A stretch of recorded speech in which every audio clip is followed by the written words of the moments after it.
il y a un procureur de la République, c'est à lui à travailler, à donner des ordres et à faire en sorte de mener cet assaut contre Mera. Et Séguéan qu'on voit partout, j'ai jamais compris pourquoi, et Séguéan qui parle, le procureur est derrière, et je comprends pas cette situation.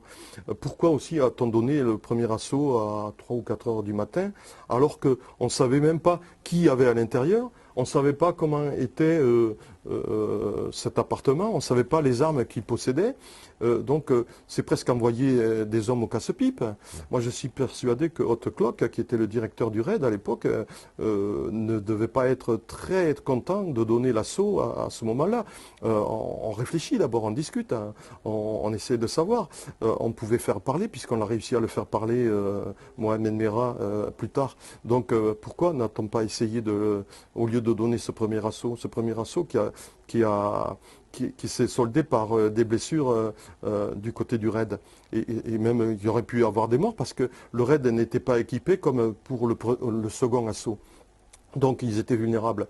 Enfin, plus vulnérables que pour le second assaut. Puis aussi, un truc qui me fait bondir, c'est qu'on a toujours dit que Merah était un loup solitaire. Mais non, c'est pas possible. Moi, j'ai été interviewé le lendemain par France Info. Et j'ai annoncé qu'il n'était pas un loup solitaire et j'ai apporté des preuves. Et il n'y a que M. Squarcini, qui était le directeur à l'époque, qui s'est entêté à dire que c'était un loup solitaire. Et là, maintenant, on se rend compte que ça n'était pas un, qu'il avait des attaches un peu partout et qu'il a été aidé pour voler le scooter, qu'il a été aidé pour trouver des armes, qu'il a été aidé pour aller en Afghanistan, au Pakistan, etc. En Israël, enfin, il s'est baladé en Israël alors que en s'appelant Mohamed Merah et en ayant un passeport où il y a des tampons de pays qui sont en guerre contre Israël, il rentre en Israël. On se pose quand même des questions. Et ces questions-là, il faut y répondre. Quand on sait qu'il a pu sortir de son appartement alors qu'il y avait un cordon de policiers, il y avait même 2 cordons policiers, il y en avait un assez proche de l'appartement de Merah, il y en avait un qui était un peu plus éloigné. Ils auraient pu largement l'interpeller à ce moment-là. Il sort aux yeux de tout le monde. Mais je me pose des questions, comment il peut sortir on dit... il y avait une porte dérobée par derrière. On dit que certains policiers se seraient assoupis. Mais non, c'est pas possible. On ne peut pas s'assoupir. Quand on sait qu'il y a eu tous ces morts, on ne peut pas s'assoupir au volant d'une voiture qui est planquée à proximité d'un homme aussi dangereux. On ne peut pas admettre cette éventualité. C'est inimaginable. Jamais on peut s'assoupir quand on travaille sur un Merah criminel à ce point. Donc ça, moi, je le refute. S'il est sorti, s'il y a quelque chose. Donc il est sorti, il est allé se balader, il est allé voir ses copains aux Isards, il est allé poster la clé USB à quelques kilomètres de Toulouse, parce que c'est pas à côté, hein, où il a amené. Il a téléphoné pour revendiquer son acte. Il a trouvé une cabine téléphonique, il est revenu, il est rentré, etc. Et il s'est même rendu compte, et il le dit plus tard quand il discute avec le RAID et celui qui mène les discussions, il dit qu'il a vu des voitures stationnées autour de lui et qu'il savait qu'il y avait des policiers. Donc là aussi, je me pose des questions. Pourquoi est-il rentré à ce moment-là, puisqu'il savait qu'il allait être interpellé ou assassiné? Et puis, la troisième question que je me pose, c'est que pourquoi avons-nous réalisé 32 heures de siège et que subitement, on décide de donner l'assaut? Je ne comprends pas. Ce siège pouvait durer, puisqu'il commençait à faiblir. Il avait reçu tout un tas de grenades assourdissantes qui avaient même fait exploser les tympans. Il était complètement inondé puisque les premières bastos des policiers du RAID avaient percé les tuyauteries, il nageait dans l'eau, il commençait à avoir froid, il n'allait pas manger. C'était un homme qui, si on avait laissé le temps, il allait être plus ou moins affaibli. Non, on donne l'assaut. On donne l'assaut, il n'y a pas eu de lacry, on n'a pas essayé de l'endormir, rien du tout. On avait entendu Christian Proutot à l'époque dire mais je comprends pas, on pouvait l'endormir et l'interpeller très facilement. Je me pose des questions, je me dis pourquoi a-t-on donné l'ordre de donner l'assaut à ce moment-là? Pourquoi n'a-t-on pas encore attendu un petit peu? Ou pourquoi non? Parce que on savait, il annonçait, je ne me rendrai pas. Donc on savait qu'il allait, s'il donnait l'assaut à ce moment-là, on savait qu'il allait riposter, et s'il y avait une riposte, c'est qu'il allait être tué.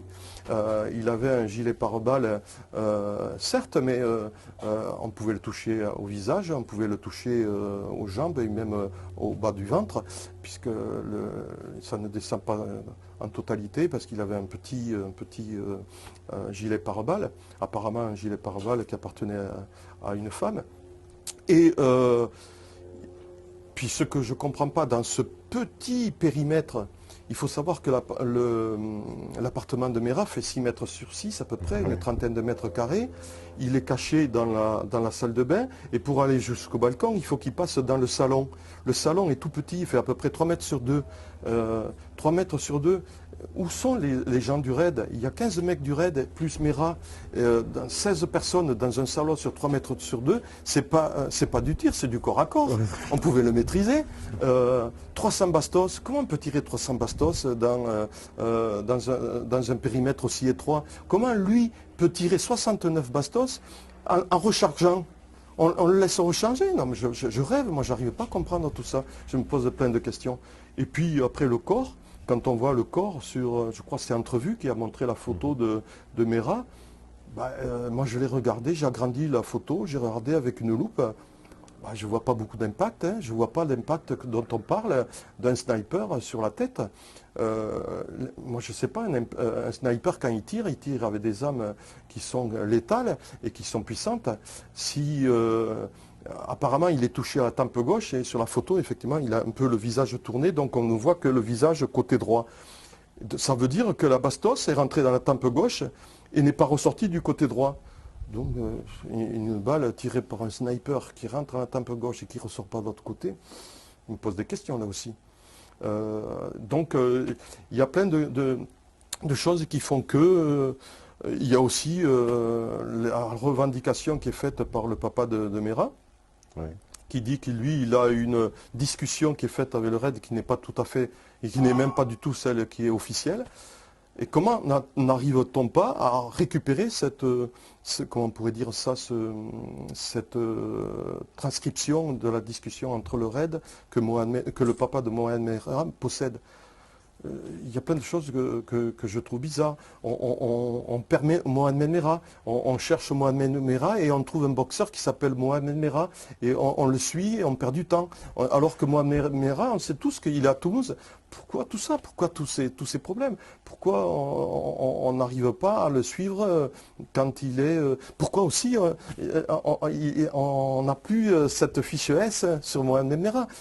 Mais il y a plein de choses qui font que... Oui, puis les témoignages qui sont contradictoires, les gens qui ont vu le tueur, on va dire, avant l'histoire de Zoratora, c'est des gens qui décrivaient un personnage qui ne lui ressemble pas du tout. Ils parlaient d'un grand avec les yeux bleus, avec un tatouage, etc. Enfin, quelqu'un qui n'a pas du tout...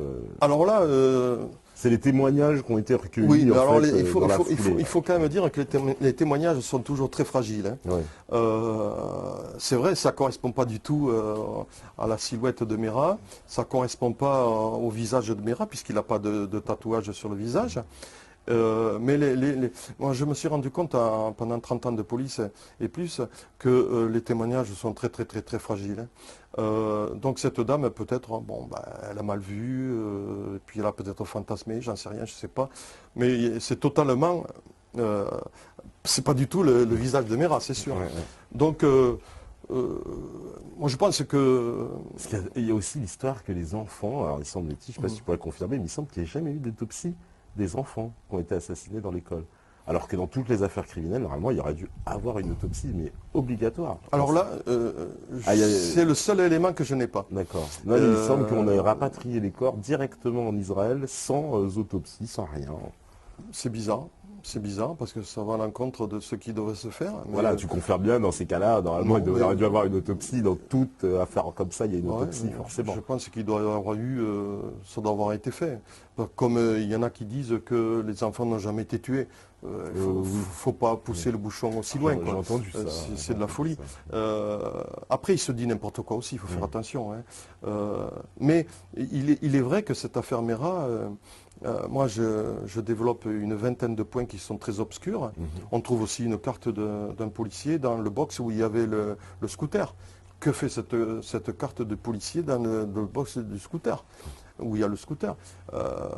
Il y a plein de choses comme le ça scooter qui sont lui-même, bizarres. qui était annoncé noir, puis blanc, et puis on a changé il a la été couleur. maquillé, bon, ça peut se faire, pourquoi pas. Mais il y a plein de questions. Et donc là, dans mon bouquin, j'ai une vingtaine de questions que j'essaye d'élucider et où j'apporte ma patte pour essayer de démontrer que c'est pas tout à fait ce qui se dit, quoi. Et comme il y a eu, alors aussi, justement, après cette affaire Mera, on va dire qu'il y en a eu une autre, c'est l'affaire Nemouche, aussi, avec l'attentat de Bruxelles, où c'est un peu aussi pour le moins étrange quand même que ce présumé tueur se balade, donc en plein Marseille, avec le fusil qu'il a utilisé, avec la vidéo exacte sur lui, enfin il a tous les éléments. Bon, c'est pratique, on l'attrape, en plus ce sont des douaniers dans un bus aussi, c'est une situation un peu bizarre. Enfin, les douaniers dans les bus, c'est pas commun non plus. Et donc il se fait attraper, puis il a tout sur lui, c'est quand même pratique, parce qu'il a le fusil, il a le machin, il a la vidéo, il a tout. Bon bah il n'y a plus qu'à boucler l'enclave, c'est terminé, quoi. Il y a, là aussi, je ne veux pas démonter, mais il y a aussi, et je m'en suis rendu compte pendant ma carrière, des coïncidences quelquefois qui sont très bizarres.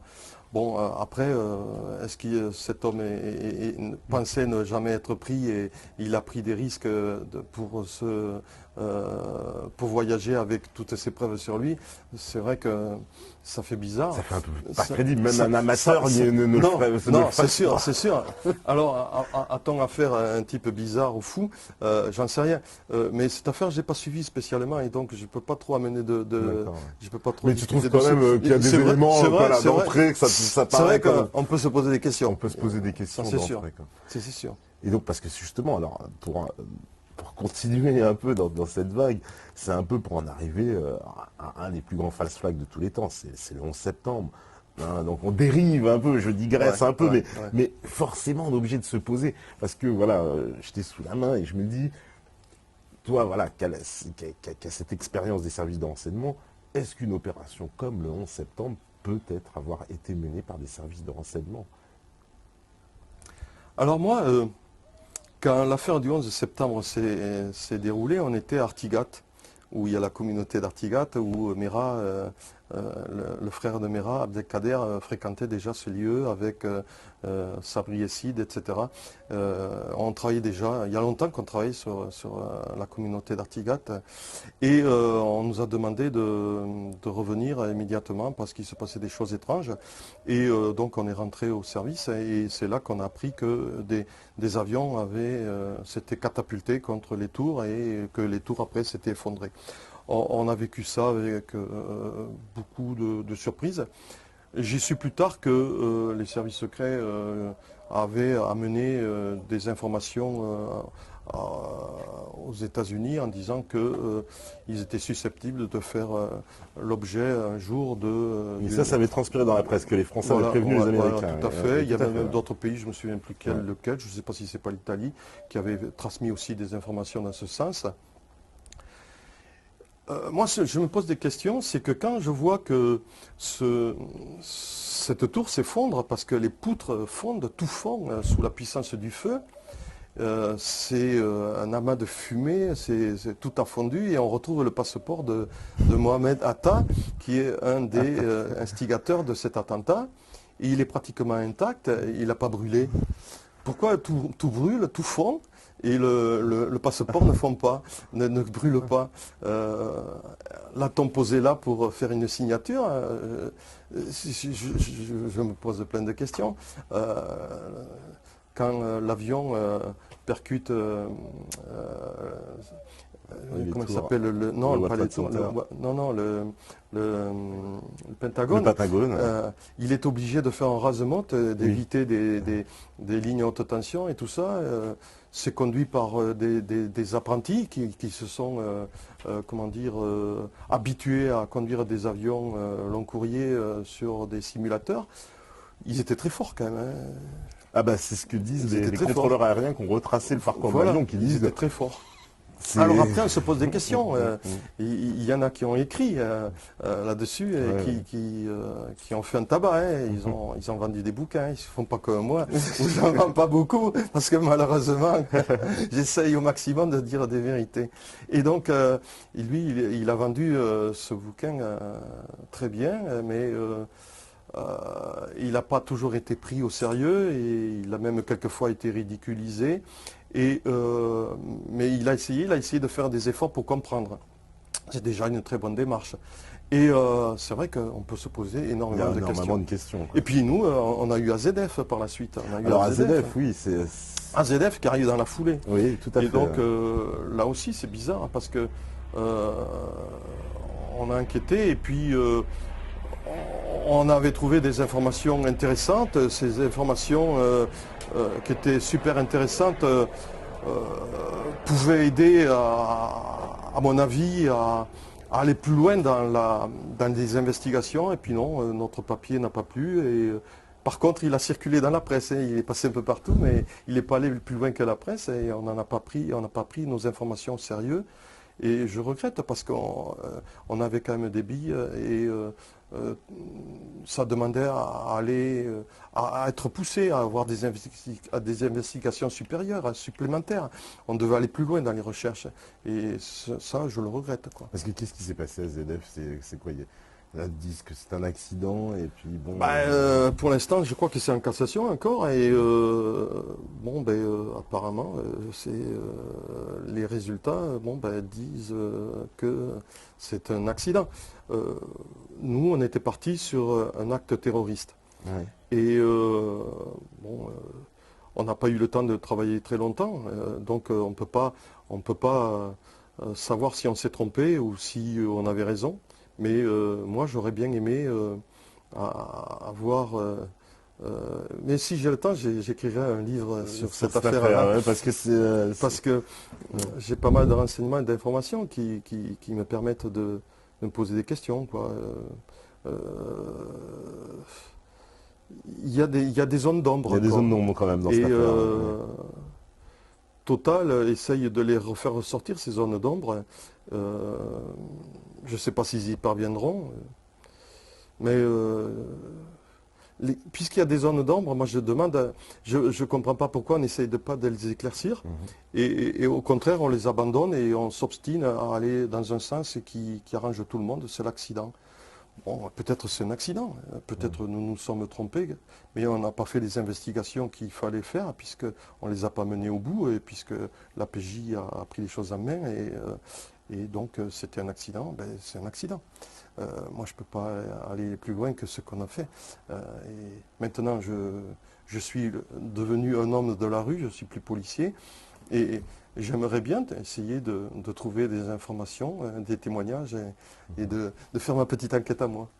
Alors il y a une autre affaire, une dernière affaire, qui quand même, puisque justement en plus les renseignements généraux ont à l'époque fait un rapport qui avait fait grand bruit, c'était en 2005 au moment des émeutes en France.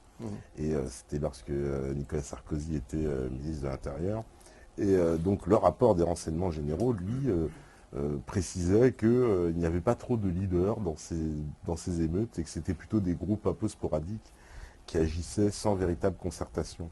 Or, il y a eu des informations contradictoires depuis de personnes qui parlent plutôt d'une opération sur la France, et en particulier le fait qu'il y ait eu des casseurs et des gens qui sont bien entraînés, qui arrivaient en fait dans une ville, allaient prendre un endroit, on va dire un gymnase par exemple, ils mettaient le feu très rapidement, mettaient le feu ailleurs, la police intervenait, ces individus faisaient en sorte que ça s'envenime, puis il y avait un effet d'entraînement qui se jouait avec la masse, etc. Est-ce que c'est un scénario possible? Est-ce que la France a pu faire l'objet d'une attaque, ou alors non, c'est plutôt ce qui avait été dit dans le rapport des DRG, comme quoi il s'agit de groupes un peu comme ça, qui se sont tous enflammés les uns avec les autres sans avoir de rapport entre eux en fait? Moi déjà, je peux dire personnellement, quand j'étais au RG, on s'est rendu compte que dans les manifestations violentes, quand je dis violentes, je veux dire très chaudes, ça finissait toujours par des casses, parce que ces manifestations étaient infiltrées par des casseurs. Et ce sont des jeunes qui n'en ont rien à voir avec les manifestations, qui s'infiltraient et qui profitaient de presque... Ils attendaient presque que la manifestation soit terminée et pour intervenir violemment et casser. Et donc ça, moi je l'ai vu très souvent. Alors après, l'affaire que tu soulignes, moi j'étais plus au RG, donc je n'ai pas des informations. Maintenant, moi je suis devenu l'homme de la rue, hein, je ne sais plus rien. Mais moi, quand j'y étais, c'est vrai, j'ai vécu ça. J'ai vu souvent des casseurs. Et dans toutes les manifestations costauds, à risque, ça terminait toujours par les infiltrations de gars. Et notre travail à nous était de repérer ces casseurs. Parce que des fois, on voit que ces gens-là qui s'infiltrent dans les manifestations sont protégés par la police. On a même vu dans une manifestation, je me rappelle bien, des gens qui vont pour détruire des vitrines, des passants qui tentent d'intervenir, et à ce moment-là, on va dire des policiers qui les empêchent d'intervenir sur les casseurs. Enfin, c'est un peu bizarre, quoi, parce que normalement on devrait arrêter les casseurs, et là on empêche les passants d'intervenir contre les casseurs. Alors, ouais, là tu m'étonnes quand tu me dis ça parce que j'ai pas vu les images. Mais si tu les as vues, c'est que c'est vrai.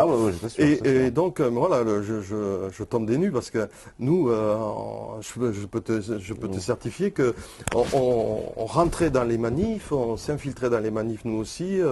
On était déguisés, on n'était pas connus. On repérait, on cherchait les casseurs parce qu'on savait qu'ils y étaient, ils allaient y être, et on les désignait aux forces de l'ordre pour essayer de les neutraliser. Et donc, ils y parvenaient plus ou moins bien, c'est sûr, parce que dans la foule, quelquefois, on ne peut pas faire toujours ce qu'on veut faire. Mais moi, à l'époque, on faisait ce travail-là. Alors, si on en arrive à ce que tu viens de dire, je tombe sur la tête, quoi. Je me pose des questions. Est-ce possible? Ça devient même presque une folie, quoi. Oui, c'est ça. Alors, attends, j'ai un petit peu de micro.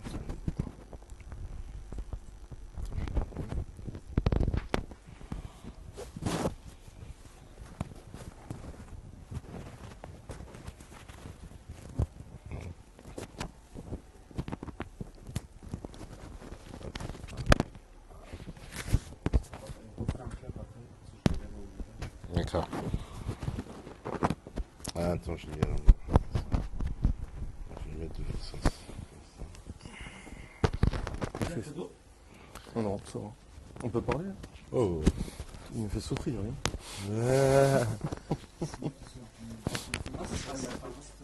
Ah, d'accord. Ouais.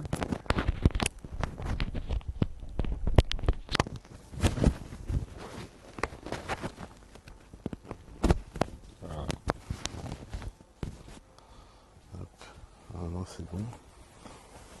Voilà.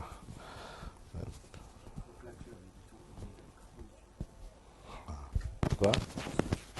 Et voilà, normalement ça passe, tu m'entends? Ok. Voilà, donc on parlait, oui, de ces manifestations. Alors bon, ouais, c'est vrai, t'as pas eu d'infos là-dessus, mais souvent c'est quelque chose aussi. Alors ça, il y a une autre collusion aujourd'hui aussi qui est assez inquiétante. C'est ce qu'on appelle les antifas, les groupes un peu extrémistes ou la LDJ, qui fonctionnent apparemment de concert avec la police, puisqu'on a vu, alors là on a tous vu ces images dans les manifestations, au moment où, en général, où ces groupes-là arrivent pour perturber un événement, on voit la police s'écarter, puis ils viennent se réfugier derrière la police, et hop, la police refait un nouveau barrage, une fois que les contre-manifestants, on veut dire, essaient de réagir. Oui, effectivement, pendant la marche blanche, on en a discuté un petit peu, et j'ai pas vu les images, c'est embêtant, il faut que j'essaie de les retrouver. Et on en a discuté, effectivement, on m'en a parlé, c'est impensable, c'est incroyable, c'est quelque chose d'inimaginable. Moi, je tombe des nues. Oui, parce qu'il y a plusieurs policiers qui sont fait un peu piégés par certains journalistes indépendants en plus, ou au cours d'une conversation en fait enregistrée à leur insu, ils admettent donc, là c'est à couvert, et puis en plus, je veux dire, ils savent pas que c'est enregistré, qui disent en gros que c'est pas eux qui demandent ça, mais qu'ils ont des instructions en fait pour protéger ces gens-là. Alors qu'ils sont pas eux forcément d'accord, hein, ils le disent eux-mêmes, ils disent nous on n'est pas forcément d'accord, mais on a des instructions, on nous dit ces gens-là, il faut les protéger, alors qu'on sait très bien que ce sont des perturbateurs. C'est grave. C'est grave quand j'entends des choses comme ça, moi ça me fait bondir. C'est très grave. Et,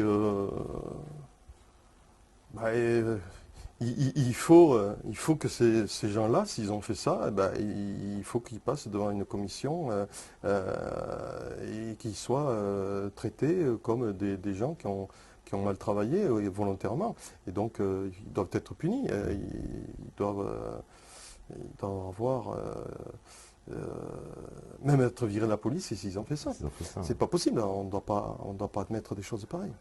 Alors, une dernière question, parce que c'est vrai qu'il fait chaud, il faut... Alors, une dernière question, c'est est-ce que justement, alors nous qui sommes une télévision alternative et qui n'hésitons pas à parler de certains sujets, est-ce que c'est une réalité ou un fantasme que justement les services de renseignement ont les moyens de nous espionner, de savoir et même s'intéressent à nous? Ou alors, est-ce que c'est plus un fantasme qu'une réalité, puis qu'on s'intéresse vraiment à des affaires, on va dire, quand on a des éléments, ou alors il y a une espèce de prospection comme ça qui est faite où on espionne un peu tout le monde? Est-ce que c'est un fantasme, ça? Alors moi, quand j'étais au RG, on avait un quota d'écoute qui était permise. C'est-à-dire, je dirais n'importe quoi, je dirais par exemple 40 personnes qui pouvaient être écoutées. Et si on en voulait 41, il fallait en supprimer une, parce qu'on avait un quota qu'on ne pouvait pas dépasser. Quand on argumentait, parce que toutes les écoutes doivent être argumentées, c'est-à-dire qu'on ne peut pas écouter n'importe qui, on doit apporter un dossier, on doit apporter des preuves, et on doit apporter aussi les preuves que la personne qui va être écoutée est un danger pour la nation, et pour l'État, et pour la population. Et donc, si on n'apporte pas ces preuves, le personnage ne sera pas écouté. Les branchements des écoutes sont vérifiés par une commission, et les écoutes sauvages ne pouvaient pas être faites, du moins par la police, à mon époque.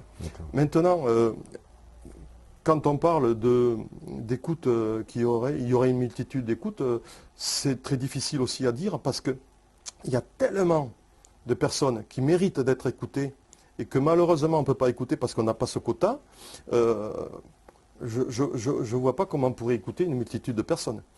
Sur Toulouse, il y a 500 000 habitants, 40 personnes, je dis ce chiffre, mais je ne me souviens plus si c'était 40 ou si c'était même en dessous. Et je dis, si sur 5 000 habitants, on ne peut pas, 500 000 habitants, on n'a droit qu'à un petit quota, tu t'imagines très bien qu'il y a plein de gros bonnets, de gros truands, d'hommes dangereux qui ne sont pas écoutés. Puisque ce quota, pour écouter tous les gens qui sont potentiellement dangereux, ne peut pas être écouté. Donc c'est impensable. Donc moi, en tant que flic, je dis que à mon époque, et là j'en suis sûr à 100%, être écouté comme ça sauvagement, c'était pas possible et c'est un fantasme. Maintenant aujourd'hui, est-ce que ça a changé? Je ne sais pas, je ne pense pas, je ne crois pas, je veux pas ça, j'espère que non. Et par contre, c'est vrai qu'on a toujours tendance à dire, même moi ça m'est arrivé tout dernièrement, j'ai dit c'est pas possible parce que j'avais dit quelque chose et puis c'est sorti de mon entourage. Et donc je me suis dit pas possible, je suis écouté. Et je me suis posé la question, mais après j'ai dit mais non, il y a tellement de gens qui méritent d'être écoutés que moi je suis tellement bas dans la hiérarchie des gens qui pourraient être écoutés que c'est impossible. Voilà. Et donc il faut se mettre dans la position de cette hiérarchie de la violence. Un petit militant n'a pas la pointure d'un homme à être écouté. Les gens potentiellement dangereux, ce sont les terroristes. Et je suis persuadé que des méras, il y en a tellement que même ils ne sont pas tous écoutés. Et ils ne sont même pas tous suivis parce qu'on n'a pas assez de flics. Parce que des méras, il ne doit pas y en avoir qu'un, il doit y en avoir une multitude. Et puisqu'ils partent tous s'entraîner là-bas, ils reviennent tous en France. Donc en France ou dans leur pays de départ. on n'a pas assez de fonctionnaires pour pouvoir, et d'écoute pour pouvoir suivre tous ces gens-là. C'est pas possible. Donc, on ne peut pas écouter non plus un militant de base. C'est pas possible. Mais une écoute, quand même, tu me confirmes, techniquement, c'est très simple. Avec les portables, on se branche informatiquement. C'est pas... Ah ben, des écoutes sont faites régulièrement. Il y a un gars qui est spécialisé, qui demande avec des feuilles qui sont signées par le préfet, par le ministre, parce que nous, au niveau des renseignements généraux, ce sont des écoutes administratives, ce ne sont pas des écoutes pénales. Hein. Donc ce sont des écoutes qui sont signées par le préfet et par le ministre de l'Intérieur. Et donc, dès qu'elles sont autorisées, avec ce papier, eh bien, les opérateurs font le nécessaire pour faire les écoutes. Et donc après, on a la possibilité d'entendre tout ce qui se dit, qui part de cet homme qui est écouté et qui arrive chez cet homme qui est écouté. Ensuite, bon, ben, des écoutes sauvages, ça peut arriver. Si ça arrive, ce sont des gens que je n'ai pas connus ou qui sont manipulés, je ne sais pas. Moi, franchement, je suis honnête, hein, je n'ai jamais vu et entendu dire qu'il y avait des écoutes sauvages au RG pendant que j'y étais. Et au tout début, c'est vrai que c'était plus... c'était moins serré que maintenant.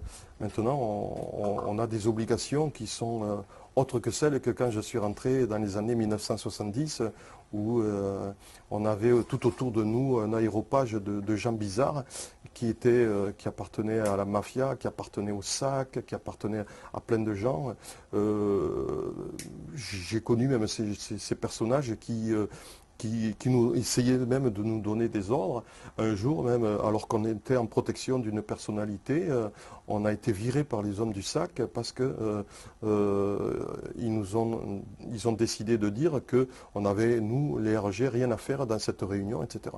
Bon, bref, il est clair que peut-être ces gens pratiquent des écoutes. Après, est-ce que les services secrets les manipulent pour faire le travail à leur place? Ça c'est autre chose. Et pourquoi pas, mais j'en ai pas les preuves et je ne peux pas l'avancer non plus. D'accord. Alors, dernière question. Est-ce que... Je m'attends au pire. Voilà. Non, justement. Est-ce que j'ai envie de savoir, enfin, la question que j'imagine en plus beaucoup de gens se posent, c'est est-ce qu'on est tous fichés, quoi? Est-ce qu'il y a vraiment... Parce que moi, il y a la grande légende qu'on me dit, je vais au RG, je vais taper mon nom, moi c'est Patrick Donte, hop, on va taper Patrick Donte, et puis on va me sortir, voilà, mon dossier psychologique, ce que j'ai fait, où je suis allé à l'école, avec qui je traîne, ce que je mange, jusqu'à mes goûts, etc. Est-ce que c'est vrai, c'est un dossier comme ça, un dossier, ou bon, non, ça c'est un fantasme aussi? Alors il y avait des fiches, puisque les RG, ça n'existe plus, hein. Oui. Oui. Après la désérie, je ne l'ai pas connue.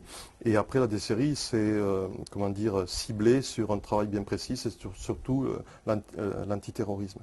Donc les fiches, bien sûr qu'elles existent. Mais les fiches, c'est quoi? C'est un document de travail. Par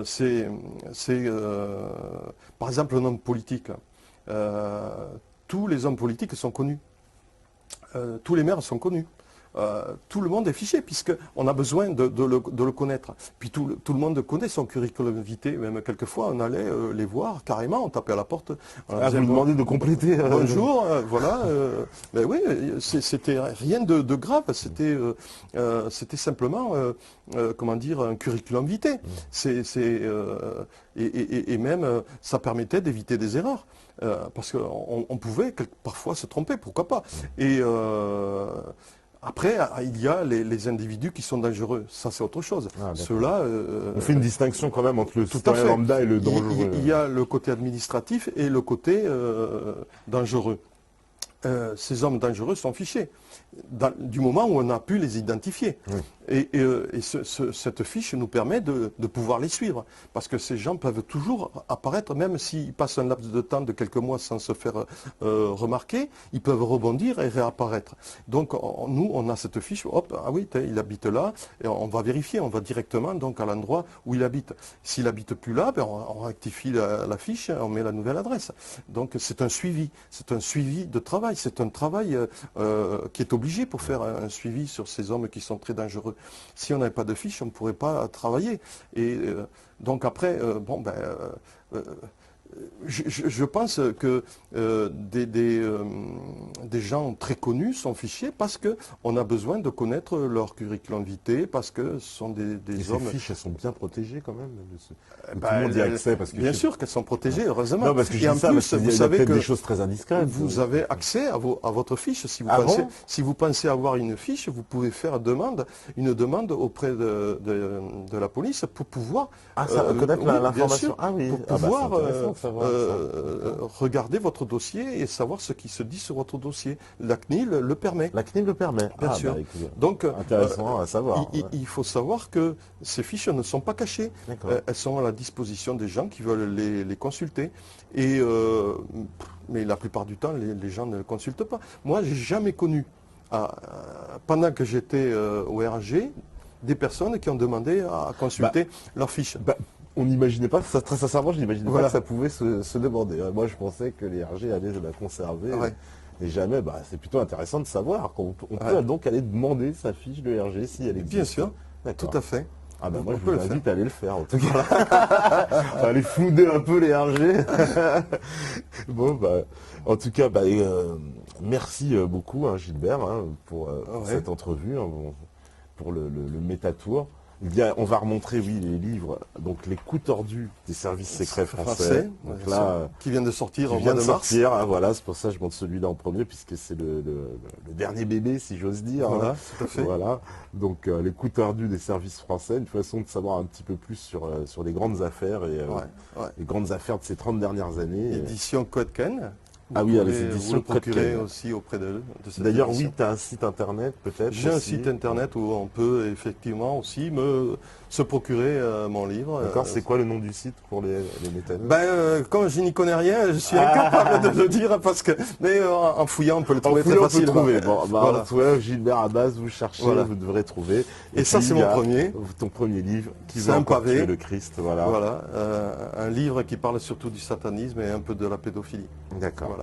Voilà, donc la fiche, peut-être pas trop en rapport avec le sujet, non? Je sais pas. Oui, c'est vrai que on pourrait croire que c'est les Templiers quand même. Le titre, j'ai voulu un titre qui choque. J'ai cru faire quelque chose qui allait percuter, et puis j'ai peut-être fait une erreur dans ma première page. Mais il se vend très bien quand même, et il faut continuer à l'acheter parce que vous apprendrez plein de choses en le lisant. D'accord. Merci beaucoup pour nous avoir accueillis ici à Toulouse, sur le Métatour. Merci à Steph, à la régie, à Renaud, à Lies aussi qui sont avec nous. Moi, je vous remercie aussi de m'avoir écouté et d'avoir eu la patience de m'écouter. Il n'y a aucun problème, et je pense qu'ils apprécieront beaucoup parce que c'était une entrevue très, très intéressante. Donc amis du Métatour, on se retrouve pour une prochaine étape parce que vous savez très bien que si vous écoutez ce message, c'est que vous êtes la résistance. Salut!